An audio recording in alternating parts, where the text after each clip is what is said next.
boa tarde. Meu nome é Cleudiane e hoje nós vamos falar sobre termodinâmica. Termodinâmica é nada mais nada menos sobre algo que eu não faço a mínima ideia. Meu nome não é Cleudiane, mas hoje a gente vai falar sobre uma maravilha da física chamada óptica geométrica. A óptica geométrica é a parte da óptica que estuda o comportamento da luz em feixes de luz retilíneos e os fenômenos relacionados. Os princípios da óptica geométrica são propagação retilínea da luz, independência dos feixes de luz e reversibilidade do trajeto da luz. Os princípios da óptica geométrica, como dito anteriormente, são 3 leis fundamentais que regem o comportamento da luz ao interagirem com diferentes meios. São eles: os princípios de propagação retilínea da luz, que em meios homogêneos e transparentes, a luz se propaga em linha reta. Isso explica o fenômeno como a formação de sombra e a criação de imagens em câmaras escuras. O segundo são os princípios da independência dos raios de luz. Quando 2 ou mais raios de luz se cruzam, eles seguem suas trajetórias independentemente, sem interferirem um no outro. Esse princípio é fundamental para a formação de imagens em sistemas ópticos. E por último, mas não menos importante, temos os princípios da reversibilidade dos raios de luz. O caminho seguido pela luz entre 2 pontos não muda se a direção da propagação for invertida. Bom, isso é importante para entender os fenômenos como a reflexão e a refração, além de ser aplicado em instrumentos ópticos como espelhos e lentes. Esses princípios são utilizados para reexplicar fenômenos como a reflexão, refração e formação de imagens em espelhos e lentes. Oi pessoal, eu sou a Kelly e vou estar explicando para vocês o que é a luz e como ela se comporta. A luz é uma forma de radiação eletromagnética que é capaz de provocar sensação visual no observador normal. Bom, ela transporta a chamada energia radiante, que é capaz de sensibilizar as células de nossa retina e provocar sensações de visão. Bom, no vácuo ela se propaga aproximadamente entre 300 mil km por segundo. O espectro visível é percebido pelo olhar humano, que compreende ondas entre 400 nm e 700 nm, enquanto o infravermelho e ultravioleta possuem frequências menores e maiores, respectivamente. Bom, a luz ela pode ser explicada por 3 modelos principais, que é o geométrico, que quando trata a luz como raios retos, explicando lentes e espelhos; o ondulatório, que descreve a luz como onda eletromagnética, explicando interferência e difração e refração; e o cosmolar, que considera a luz como fótons, partículas sem massa, que é partículas sem massa, explicando fenômenos quânticos como o efeito fotoelétrico.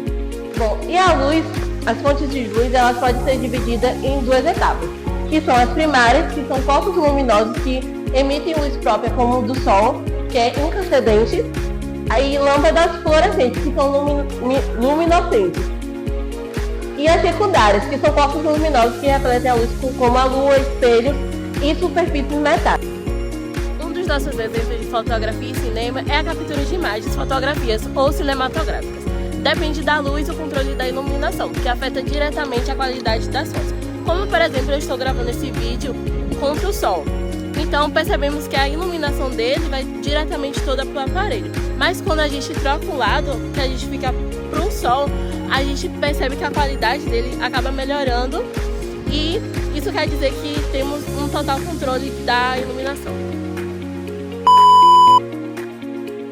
Eu vou falar um pouco sobre como a luz interage com a matéria. A luz interage com os materiais de diferentes formas e 3 dos fenômenos mais importantes são absorção, reflexão e refração. Eles acontecem o tempo todo ao nosso redor e são essenciais para muitas tecnologias. Vamos entender um pouco como cada um funciona. A absorção ocorre quando um material captura a energia da luz e converte em outra forma, geralmente calor. Isso acontece porque os átomos e moléculas do material absorvem certas frequências da luz, transformando essa energia em vibração térmica. Por isso, objetos escuros absorvem mais luz e esquentam mais rápido ao sol, enquanto objetos claros refletem mais luz e aquecem menos. Um exemplo prático disso são os painéis solares, que aproveitam a absorção da luz para garantir eletricidade. Eles são feitos de materiais semicondutores que absorvem a energia luminosa e transformam em corrente elétrica. A reflexão acontece quando a luz atinge uma superfície e retorna. Esse fenômeno segue a lei da reflexão, que diz que um ângulo com que a luz chega à superfície é o mesmo com que ela sai. Existem dois tipos principais da reflexão. Reflexão especular, que ocorre em superfícies lisas e polidas, como um espelho. E também temos a reflexão difusa, que acontece em superfícies irregulares, espalhando a luz em várias direções.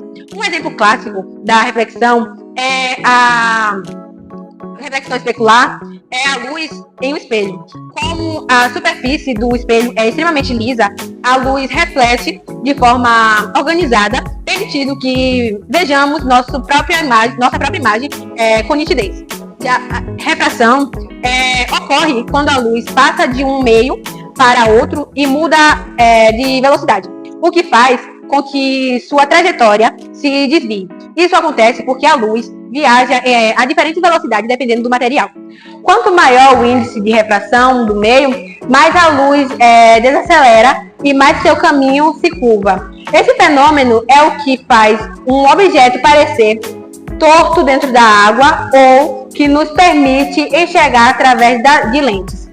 Um exemplo incrível de refração é o arco-íris. Quando a luz do sol atravessa gotinhas de chuva, ele sofre refração e se separa nas cores dos aspectos visuais, como cada cor se curva em um ângulo diferente, criando um efeito colorido no céu.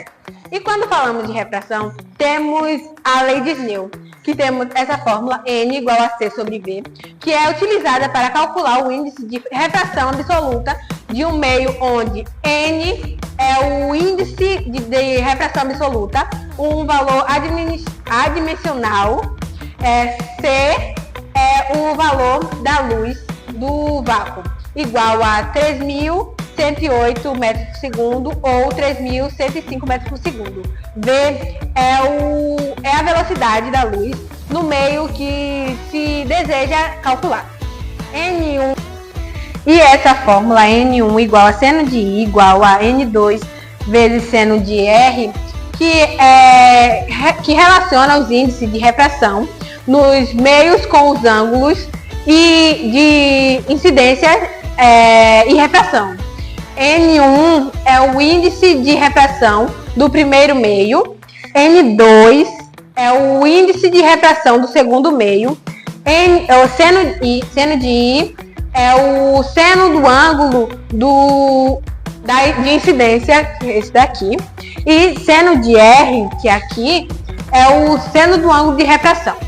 Olá pessoal, eu me chamo Verônica e eu vou falar um pouco sobre o que é a câmara escura ou câmara de orifício. Bom, vocês devem estar se perguntando o que é essa imagem aqui.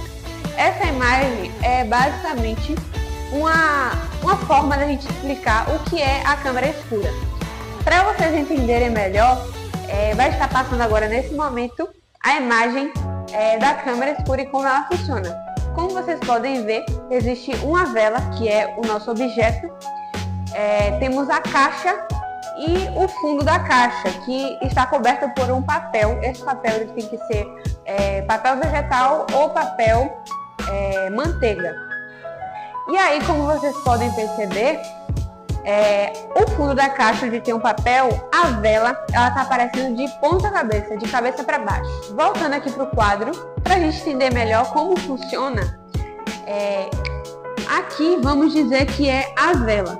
A vela, a gente está vendo que ela está normal. E aqui é a imagem que essa vela está passando por dentro da caixa. Então, como vocês viram na imagem, a vela ela está de ponta cabeça, está de cabeça para baixo. E como é que isso acontece? É simples de entender.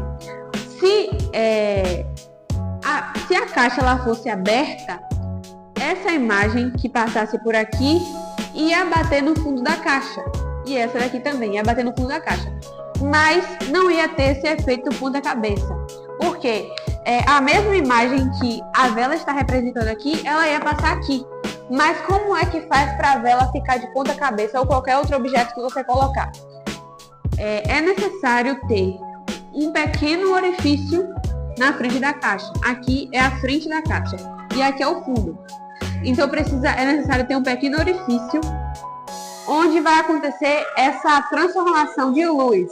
O que é que vai acontecer? Quando a luz ela bater aqui, no pezinho da vela, ela vai seguir em linha reta, vai passar pelo orifício e vai bater na parte de cima da caixa. E a mesma coisa acontece com a parte de cima da vela. A luz vai bater aqui, ela vai seguir, vai passar pelo buraquinho da caixa e vai diretamente para o pé da caixa, para o fundo da caixa. Então, o pé da vela vai bater aqui, ela vai mostrar dessa forma, ela vai estar aqui em cima, e a parte de cima da vela, ela vai estar mostrando aqui embaixo. Então, é por isso que tem esse efeito ponta-cabeça, por isso que a vela, na imagem, ela estava mostrando de cabeça para baixo. Agora, para a gente descobrir qual é o tamanho da imagem, qual o tamanho que a imagem está sendo representada na caixa, nós precisamos saber a distância, que nós chamamos de desão, a distância do objeto para a caixa, e o comprimento da caixa, que a gente chama de desinho, o tamanho do objeto, que a gente chama de O, e aqui é a imagem, o I, que é a imagem que a gente quer saber, o valor, o tamanho. Então, nós vamos dizer que o O, que é o tamanho da imagem, o tamanho do objeto, nós vamos dizer que ele tem 10 centímetros. 10 centímetros. Agora, a distância do objeto para a caixa, nós vamos dizer que ele tem 30 centímetros. E o comprimento da caixa, nós vamos dizer que ele tem 9 centímetros. E nós precisamos agora só juntar tudo isso e fazer um pequeno cálculo na fórmula que eu vou mostrar aqui para vocês. Nós temos a representação da fórmula, que é para a gente encontrar o tamanho da imagem. Como eu falei, como eu mostrei lá atrás, na representação no desenho, o desão ele é 30 centímetros, o desinho é 9 centímetros, o O ele é 10 e o I é o que a gente quer descobrir, que é o tamanho da imagem. Aí tem essa pequena fórmula aqui. Aí agora é a parte mais simples, a gente só vai substituir. Então, sabemos que o desão ele é 30 sobre o desinho, que é 9 centímetros, igual a 10 sobre I.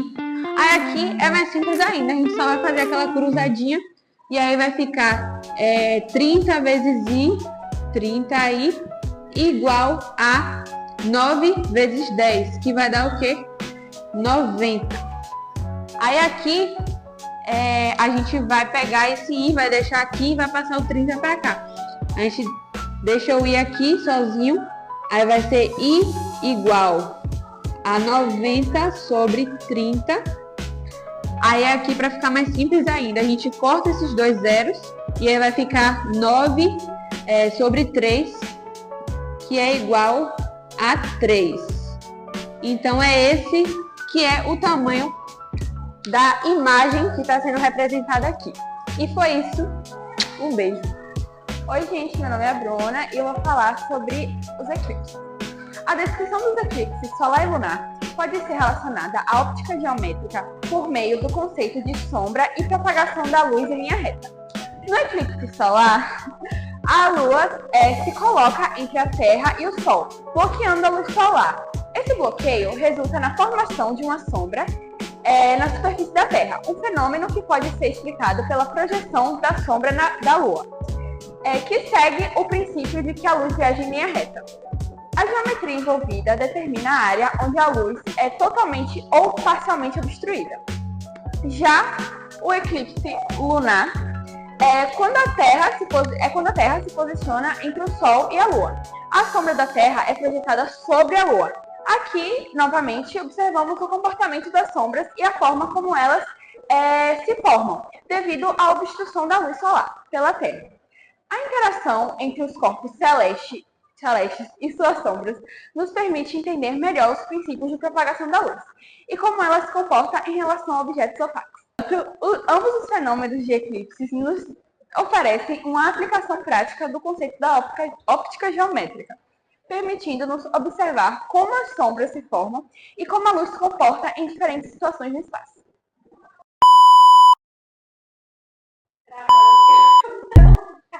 Ai, gente, eu tenho uma energia tão pesada. Vou até fazer Dá pra perceber a diferença dos eixos.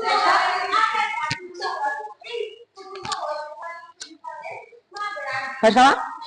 O pé faz assim, mãozinha pro ar, balança o pescoço para lá e para cá. Disse Parangolé. Filhos de Jorge. Errei o nome. Tá? Olha a aliança de Kevin, gente! Olha só isso! Eu vi agora, menina! Volta. Muito obrigada. Deus te abençoe com todas as forças, viu? Que o Senhor esteja convosco, Ele está no meio de nós. Corações ao alto. Nosso coração está em Deus. Demos graças ao Senhor nosso Deus. É o nosso dever e a nossa salvação. Na verdade, é digno e justo. Claro. Então...